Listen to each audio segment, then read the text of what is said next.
work. It is part of your life and probably why you're listening to this podcast instead of picking a different podcast right now. And work is hard, but does it have to be so hard? I mean, can we transform our work so it is less sucky and more successful? Well, our guest today thinks so, and that's what we're going to talk about on today's episode of the Remarkable Leadership Podcast, where we are helping leaders grow personally and professionally to lead more effectively and make a bigger difference for their teams, organizations, and the world. If you're listening to this podcast, you could be live with us on future episodes on your favorite social channel. You can get information about those future episodes and therefore join us and interact with us like people will be doing today. You can do that by joining our Facebook or LinkedIn groups. Take your pick. Just go to remarkablepodcast.com/Facebook or remarkablepodcast.com/LinkedIn to learn more and join those groups so you can get access to future live episodes and get this information earlier. Today's episode is brought to you by our new book, The Long Distance Team, Designing a Team for Everyone's Success. You can learn more and get an excerpt for free at longdistanceteambook.com. I hope you'll do that. And then I hope that you will stay right here. I'm going to bring in our guest as promised. Here she is. Melissa Swift has joined us. Let me introduce her, and then we will dive in. Melissa Swift leads the Transformation Solutions group at Mercer, U.S. and Canada. She is responsible for the firm's efforts in workplace transformation, HR transformation, diversity, equity, and inclusion, and workforce analytics. All that's brought together in the work that she does today. Throughout her career, she has pioneered techniques to reshape organizations for digital and workplace transformation, leading breakthrough projects across industries ranging from manufacturing to professional services to biotech and more. She's a recognized thought leader on the subject of the future of work. One of the reasons I'm excited that she's with us today. She has been quoted on the subject in the New York Times, the Wall Street Journal, and many more. And today she's here in part because she's the author of a brand new book, Work Here Now. Think like a human and build a powerhouse workplace. She has a BA from Harvard and an MBA from Columbia, and she is our guest today. Melissa, thank you for being here. So glad to have you. Thank you. I am excited to be here and really, really pumped for this conversation. And now I can see, let's see, we've got people in Jacksonville and Boulder and 6 p.m. in South Africa and Abu Dhabi and Detroit. And I have been to both of those places, as well as Sao Paulo, Brazil, where I have not been. But anyway, we are glad that all of you are here. And Melissa, thanks so much for being here. As I said a second ago, let's start here. You didn't wake up when you were your daughter's age, at age 8. You did not wake up and say, I think what I want to do is be a future of work expert. I doubt if that was the thing. So sort of what led you to doing this kind of work? Let's start there. Yeah, so it's interesting. I think the red thread of my career, the thing that's been, because I've had a bit of the jungle gym career, not the career ladder, not strictly linear. The red thread has been that I believe that you can sort of do better for the world and make money doing it. I think those objectives are entirely consistent. So every job I've done has had an element of that. But how I landed here exactly in the future of work space is that looking at all of those ways we kind of make the world work better, we also make money doing it. It really started to occur to me that the thing we've got to re-engineer is how people operate within organizations. And I had a bit of an epiphany during COVID specifically about— You're the only one, by the way. Right, just me. An epiphany during COVID. But go, right. Go ahead. Not like anybody changed jobs or anything or did anything weird like that, right? Because I've been thinking about this book for a while, and it started off in my head as this kind of jokey, silly, look at us, we're so silly, we do sprints, we work in open plan offices. It was going to be kind of a goofy book. And during COVID, I was kind of like, whoa, oh my goodness, all these ways that we work wrong, this is a really serious problem. And it's a systemic problem. And that we want to, we look at individuals, we want to help individuals, but there's also some things we have to do on that systemic side so that the work we do with individuals can be successful, right? The old clean fish, dirty ponds issue. So I got really obsessed with those dirty ponds, and here we are today. So What's the big idea that you want us to talk about today? Well, I would say I think the big idea is that work is broken. Very I use fundamentally. sucky. I use sucky in the introduction because you say somewhere that work I sucks. do say I do We use will the get verb. there. We will get there. But go ahead. Absolutely. Work is broken. Keep going. Absolutely. And fundamentally, we have this belief, we go to work, we do all these activities, and we believe the activities are the right ones, and we're basically doing them the right way. These are our ingoing assumptions in every workday. I would like to challenge that. The activities really might not match the outcomes that we're going for, either in our role or for the organization overall. And the way we're doing them, gosh, it might be completely blinkered. When we think about the Industrial Revolution, we look at how people worked in factories back then. We're like, oh God, that is awful, absolutely awful. You had people getting limbs chopped off in machines, and we say that's terrible, like that's bad work, right? But we have to use that same lens today and say maybe we're doing the psychological equivalent of that to people right here and now in 2023. So I'm curious because for those of you that are here live, I mean, we have people, we've just seen it from around the world, from Sao Paulo to Abu Dhabi to South Africa, etc. And even, I don't know, Detroit, right? So, but my question is for all of you that are here, like, especially for those of you not in the US, because Melissa and I happen to be in the US as we're having this conversation, like, are you feeling that same thing? So I mean, I talk with leaders around the world. I kind of know the answer, but I would really love to just hear from those of you who are watching live, like, did that resonate? What you just heard from Melissa, did that resonate for you wherever you might be? And that would be a useful way for you all to participate in this moment. So the big idea is work is broken, and we actually probably could make it better. And we'll get to that in a second. But I feel compelled to ask a question like this when you are a future of work expert. In what ways has work changed the most in the context of how you think how it will have an impact in the future?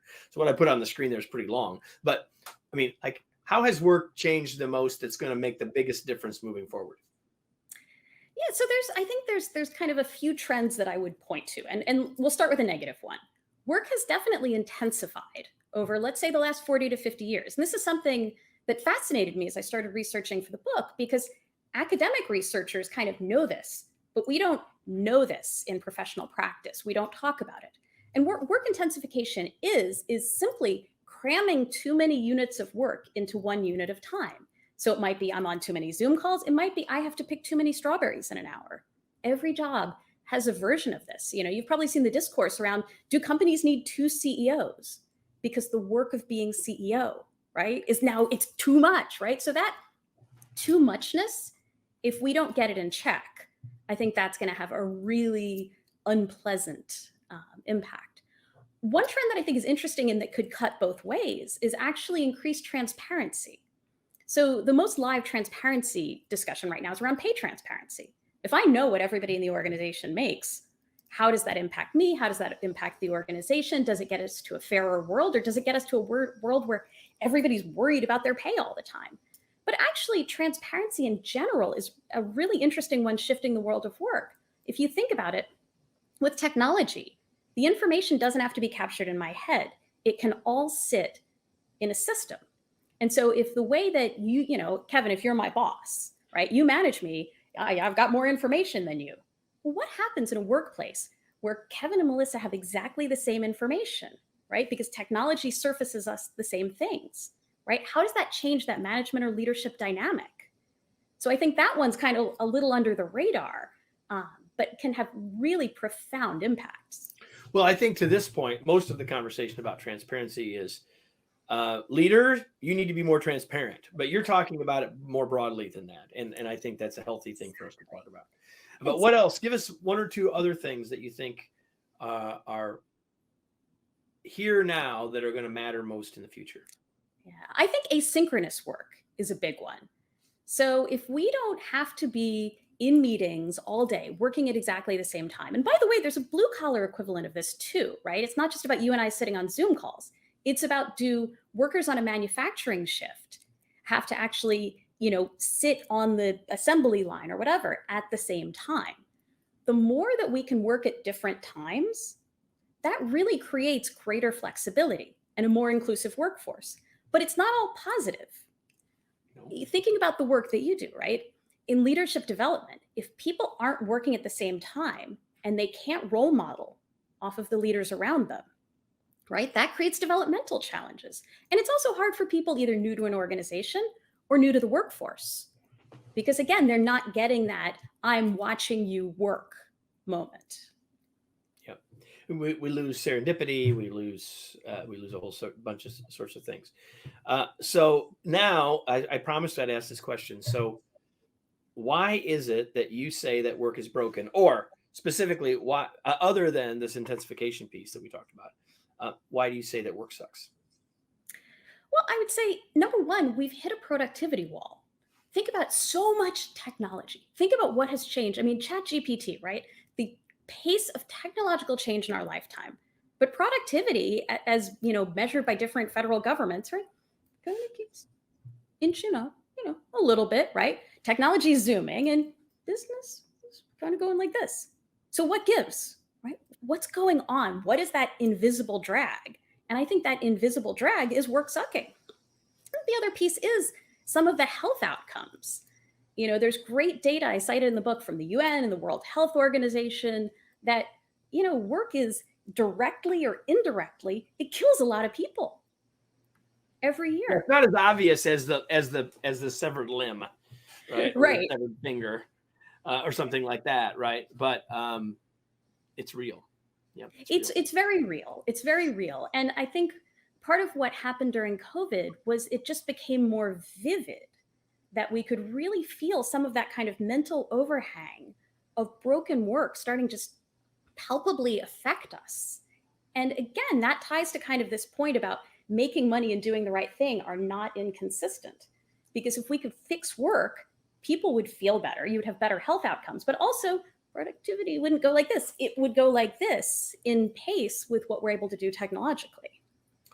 The interesting thing about the mental health stuff that you were just talking about is I think that's one of the things that we got from the pandemic that I hope we don't lose, which is that we raised the level of conversation about that. And we've certainly, and I'm not talking about societally, although that's certainly true, but I think that leaders as a general statement, not every leader, but leaders as a general statement got better at being empathetic and realized that those conversations about something beyond work and weather mattered. And I hope that we don't forget what we learned. Absolutely. Absolutely. And I do hope there's a possibility for kind of a step change, to your point, behaviorally, that sometimes you have to kind of, hit rock bottom to come back up. And my hope is, during COVID, to your point, we kind of hit rock bottom and people said, all right, well, if I don't start behaving differently as a leader, right, it's not going to work. We had to hit the it's not going to work moment. Right. So one of the things that I think I will always remember about your book, and we talked a little bit before I hit the live button about what you had originally thought you were going to write about, and that sort of thing. But you have some things, some phrases that you use in the book that I think will probably become the calling cards of the book in many ways. So you say that we have a work anxiety monster and a boss baby customer. Yes. So I'll put those on the screen if you're watching so you can remember those. But I want you to tell me, why have you sort of come up with these two personas, if you will, and then what are they? Yeah, so it's interesting. In terms of the work anxiety monster, what I thought was important was to capture what we are doing to ourselves in many ways, right? That we kind of look at broken work and we're like, oh, it's broken. But okay, what's the psychology behind that? What's actually going on in our own head? So I envision this work anxiety monster as it's this little voice in your head going, oh, people are lazy and people are slow and let's make them work harder and make them work faster. And by the way, we do it to ourselves in spades, right? We tell, oh, Melissa, you didn't get enough done this morning. Oh, you stink, right? We do it to ourselves. But then we also do it to others and we do it to organizations. And we design all of these, again, kind of counterproductive things to sort of, say, okay, work faster, work harder. And shocker, it's not impactful. It doesn't actually drive the outcomes that we're going for. Right. But I thought it was important to kind of create, it is a monster, and to help people understand exactly what is the train of bad logic that's leading them to those kind of weird decisions. With the boss baby customer, I think that's an interesting one. Before you go though, I want. Sorry. Do you think it's? I mean, we listen, we create and listen to the monster internally. Perhaps we're hearing that from our boss, and or our organization, and then there's there's some sort of societal piece to that. Which is the one that's the biggest problem, do you think? I think it's actually how it manifests within organizations. Because if you think about it, when we do it to ourselves, or even our boss does it, or when society does it, there's a conversation about it, or you can have a conversation about it. You can say, oh God, why did I just give myself all that negative self-talk? That wasn't good. Or you can say to your boss, okay, you want us to do this faster? Let's talk about why, right? Do people always feel empowered to push back? No, not always. But there's work that can be done there. Where it's really insidious is where it gets baked into the fabric of organizations. So everything from your processes to your org design, right? Give us an example of what that looks like. Because now we're talking about culture, and I thought we'll probably end up there before we're done. Like how does the monster manifest itself in the culture or the fabric of the organization? Give us an example. Right. So as a for instance, let's say an organization decides that the best way to get their salespeople to work faster and harder is transparency every single day about how much each person has sold. So think about the dynamic that creates. That, okay, I can see, oh, I'm number 2 now and I'm number 7 now. And any good data scientist will tell you real-time data is not always the most helpful. Let's think about it. I'm working on some big deal for 6 months. So I'm sitting at the bottom of the list at 0, and then I rocket to the top, and you get these cycles of like, you're an idiot, you're a genius, you're an idiot, you're a genius, right? And the psychology around that isn't really helpful for anybody. But it's a seemingly neutral process that the work anxiety monster has told us to set up, right? That, people won't work fast enough and they won't work hard enough unless they know exactly where they stand every day, even if it's garbage data, it's messing people up psychologically, right? It's the wrong measurement. Right, exactly. Of course, we do have organizations that aren't measuring anything, which is a whole other issue. But that's, at least in terms of individual performance. But now, okay, so now boss, baby, customer. Really? So this one is interesting, right? Because the work anxiety monster, right? That's like a nasty little monster. The boss baby customer comes out of really good intentions, really good intentions. The boss baby customer came out of, and I tend to trace this back, and maybe it's just my own personal career journey kind of coming into the workplace at that point.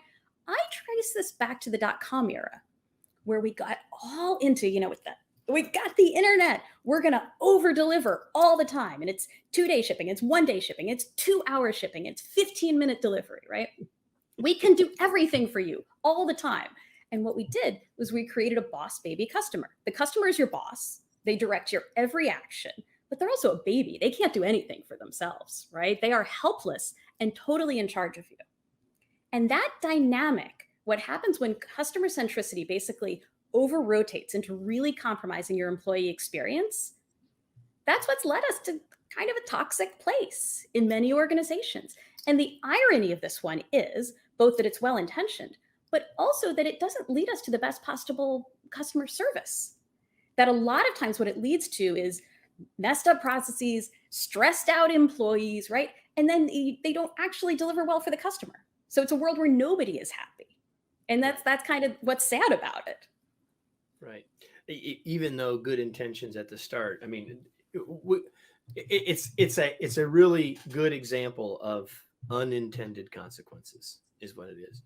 You got one other phrase that I think is something that will be a hallmark when people read the book that they will remember. And I think I know where this harkens to, but you talk about breaking the workforce copy machine. What in the heck are you talking about? Yeah, so this was actually became sort of an obsession of mine because for a long time, I was kind of irritated by the phrase future of work. And I was like, well, it's great, but we never get there. Why don't we get there? And part of what I realized is we've got this copy machine that keeps us doing the same things over and over, even as we try to change. So there's a few different levers you can hit. I think one big one is talent acquisition. I worked at one point with a consumer goods company who had this mantra about no more replicants. If we already employ this person, don't hire them again. Don't hire a copy of them. And I loved that. But what's interesting is most talent acquisition processes are set up to hire the same people over and over, and the same kinds of people over and over. And you get these funny, stories like, oh, this bank only hires lacrosse players and things like that. And you're like, oh, ha, ha, ha. But the very mechanics, so let's say you go to open a new position that you're going to hire for many organizations. They're going to say, okay, well, what requisition are you going to clone? Think about the verb in that sentence, right? You're literally, technology is telling you copy paste. Right. And so that's one of those levers that keeps you that's the copy machine. You're going to keep spitting out the past over and over until you fundamentally re-engineer talent acquisition. So you're not cloning recs and hiring the same people over and over. So that harkens me to, you mentioned Chat GPT. So let me just talk about it for a second, right? So that harkens to that, like that's a tremendously useful tool. Cloning that rec as a starting point is a tremendously useful tool. So you're not starting with a blank sheet of paper, but we have to train ourselves or set the expectation that that's your starting point. That's not go ask for that go find that person, right? Like there's value in that, and right. And so, and it's the same thing with Chat GPT. You do something there, I'm not going to cut and paste that, but you're going to use that potentially to help you in writing or for brainstorming something. And so it's using it to help you get away from a blank sheet of paper. And the same thing can be true there, right? And the other thing that strikes me as we're sitting here today, I wrote something about this morning that'll come out tomorrow about, I know what kind of movies we're going to have now because the new Super Mario Brothers movie was so successful its first weekend. We're going to have, there have already been mergers of movies and video games, but there are going to be a whole bunch more of them now because it's safe, right? We got to have one of those, right? Yeah, because absolutely. For them, we got to have one of those. So we have to be really careful, I think, with all that. And I love the idea of calling it the workforce copy machine, because there's value in best practice. There's lots of value in what we already know, but we have to be careful to pause in that to make sure that we're not, as you used this phrase earlier, over rotating, right? And turning it into just hit the copy button alone, right? Absolutely. And a big part of it, by the way, is what we reward people for. So, think about how leaders are rewarded in most organizations, especially, large public companies. You're not rewarded for transformational change. You are often rewarded for consistency and sameness and not upsetting the apple cart, right? The literal mechanics of what people get paid for are kind of designed to kind of copy paste the past right into the future. We've got a lot of organizations, and as you and I are having this conversation, I'm going to date stamp this on the podcast, which will live forever, presumably. As we're sitting here having this conversation in April of 2023, we've got a lot of organizations that have tried to use the workforce copy machine to take us back to the culture and the workplace that we had prior to the pandemic. Talk to me about that. And I mean, I think the psychology is pretty clear as to why it happens, or why are people who are wanting, I keep hitting that copy button or trying to hit that copy button. But what are your thoughts or your takes on how we get past that? How do we actually do this break as it relates to sort of when, where, and how people are working? Yeah. So one of the practical strategies I offer in the book is, don't assume your personal career trajectory would work for anybody today.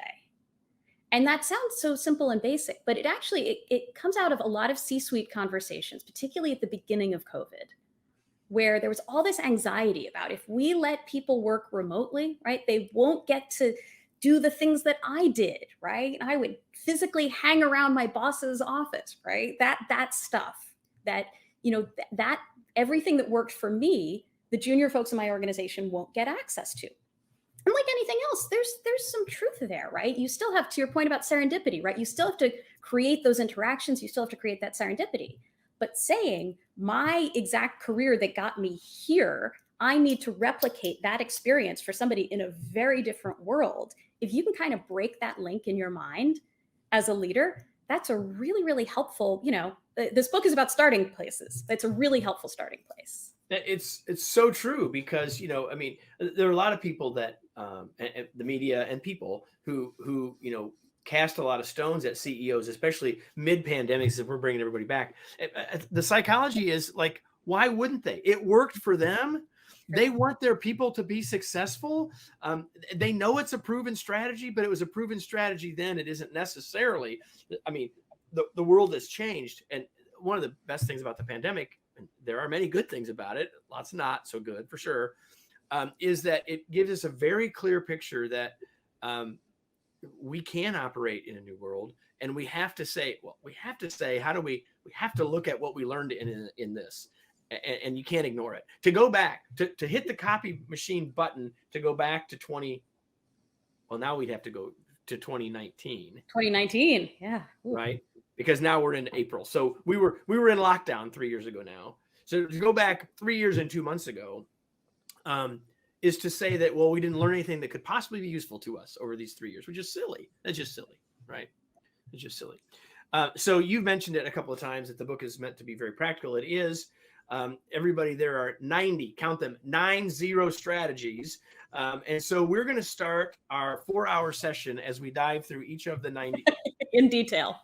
as we're going to go into detail, and I'm going to do it out of order so we can find out how well she remembers the stuff that she wrote months ago. And I'm just teasing. So, but there are 90 of them, and there's some really, really great stuff. And a couple of them have come up and you've stated them. But I'm curious, is there one just in this conversation that you think maybe applies to what we've talked about or connects to something we've said that you would like to share it with people, not only to be helpful for them, but to give them a sense of what they get in the book?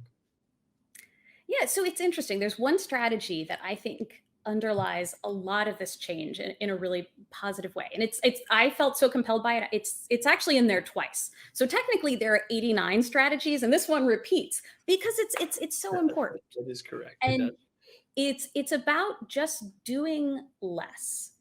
And when you think about that, anxiety monster is pushing you on activity, right? It's telling you to do more, do more, do more, do more, do more.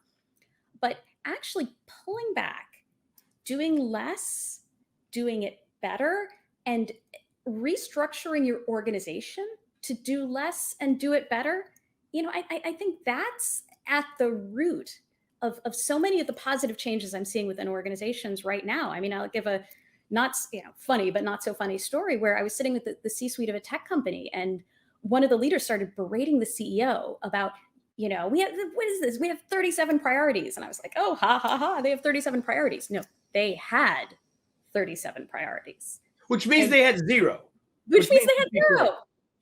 Absolutely. And when you think about so much of what I talk about in the book, be it intensified work, greedy work getting muddled and misunderstood, and you're having the wrong people do it, do fewer things. And a lot of that begins to solve itself. It's like pruning back a garden and making it truly beautiful. When I was first reading in the book about the work intensification piece, and it's actually, I wrote it down here in my notes as you were chatting earlier, and it certainly relates to doing less. It's like, have a not to do list. Like, what are we not going to do? Like, we all have a to do list, but what are we not going to do? What are we going to choose not to do organizationally? What are we going to choose to do individually as leaders, which many of you who are listening are? But as leaders, you're also wearing the individual contributor hat too, right? You're wearing both hats. So like, what are we going to choose to not do? Because we all know that some of that we prune away is never going to be missed, and it's actually going to make things better after you prune, right? So I think it's incredibly valuable. So I have one that's not sort of at the center of the book, but again, to give people a flavor. So I just want you to quickly tell us about this one. You tell us that one of our strategies should be to quiet our suck it up voice. Yeah. So what do you mean, and why should we do it? Yeah, so if you think about it, as a leader, people are going to come to you with all sorts of complaints, questions, concerns, and you can be the most empathic person in the world. And sometimes you will hear again this little voice in your head going, can they just suck it up? Seriously, can they just push through? Why am I being whined to about this? Blah, blah, blah, blah. And to the extent that you can really quiet that voice down in your own head and treat And what take it off of your face too, by the way, everybody. right, but treat what they're bringing you as that's data. And that's forget the individual for a second, you as the leader for a second. It's data about how work is getting done wrong in your purview. Yeah. And you want to hear that data and do something with it. And when you think about it in that way, it's a lot more neutral than, oh my God, so and so is whining again. It gives it a different flavor. So shutting down that suck it up voice and being a bit more just quiet and reflective about somebody's bringing me important information. I'm going to use it. Yeah, I think that's so good. And that's one of the reasons I picked it. So first time ever in the life of this podcast that the word suck has been used. Oh, that's now makes 4 times, I think. So anyway, that's probably, that is, I'm sure, a record. So I want to shift now, Melissa, before we finish, and shift out of this important work that you do, and I appreciate that you've invested some of your time to be with us today. What is it that you do for fun? Let's see. So I go running every morning. Although any runner will tell you for fun is like kind of questionable there, the way you feel after you run, right? That's the fun part. Love to travel with my family and just explore different parts of the world on foot. I'm one of those people that loves to kind of, experience things by walking around, right? And just being immersed. And I'm also a foodie, right? So I love to experience, the world through food. So yeah, I'd say that's a quick summary of for fun, and a voracious reader as well. Which is where I'm going next. The only thing you knew I was going to ask you, which is what are you reading right now, or these days, or lately? Like, what are you going to share with us? Yeah, so I'm actually reading a great book called The Confidence Game by Maria Konnikova. And what she did was kind of scientifically break down how con artists work. And for me, this is incredibly relevant to the work that I do, because one of the big red threads of the book and of my work in general is kind of figuring out what at work is real and what's not. And so the rigor that she applies to sort of picking apart what's real and what's a scam, and how a scam works and how you know it's a scam, it has great applicability for just how do we test what in the workplace is real and not. So I'm learning a lot from it. The Confidence Game, everybody. We'll have that in the show notes. We'll also have in the show notes Melissa's new book, Work Here Now. Excuse me, Melissa. Where can we learn more about you and the book? Where do you want to connect people to connect with you? Here's a chance to tell us that. All right. So you can buy the book wherever books are sold, be it Amazon or independent booksellers online or any of that good stuff. And you can connect with me on LinkedIn. And I'm also active on Twitter as well. So please, come find me. As I was telling you before the show, one of the best parts about writing a book is people come and talk to you about the book. And that's the coolest. So come engage. There you go. You can add to Melissa's coolness factor and how she feels by connecting with her on LinkedIn. I can tell you I've done it. And so join us and join Melissa. Hope you do that. So before we finish, everybody, I'm going to ask you the question that I ask you every single episode. And it's not a question for Melissa or any other guest. It's a question for you. Yeah, I'm talking to you. The question is, what are you going to do with what we just talked about? Like, now what? What are you going to do? Right? It's not like, okay, this one's over. I'm going to get off my Peloton now. And it's fine if you've been listening to this while you're on your Peloton or while you're on your run or when you're doing whatever. But if all you do is take it in and move on, there's nothing of real value that's happened. To be like us going through the pandemic and not taking anything from the 3 years of learning. So what are you going to take from this? And maybe it's, I need to create that not to-do list, or I need to think about doing less. Maybe it is, I need to think about the work anxiety monster and how am I promulgating it for myself or in our organization? Maybe You need to think about what's going on in our culture that's creating work that sucks, like whatever it is. But the action that you take is what will make this of worth. And I hope that you will do whatever that is. So before we finish, any final thoughts, Melissa? Anything else that you want to say before we go? No, I mean, I think that was almost the perfect outro, right? Because that's what I want people to do is read this book and like go do something, anything, try it. It's perfection. You got 89 ways, everybody. So go get started. Listen, thank you, Melissa, for being here. It was a pleasure to have you. And I've been looking forward to this conversation, and it did not disappoint. And for all the rest of you, we do this every week, and there's lots of really, really smart, wise, interesting people that I have the pleasure of joining me, and I hope that you'll join me again. So we do that again every week. Hope you'll come back. I hope that you will share this with someone else, and if you like that, you share it in your organization. I hope that you will subscribe or like or whatever you do on whatever platform that you're on. You know what I'm talking about. And of course, a review is also fantastic. But however or whenever, you can always rest assured and know that we'll be back next week with another episode of the Remarkable Leadership Podcast. Thanks, everyone.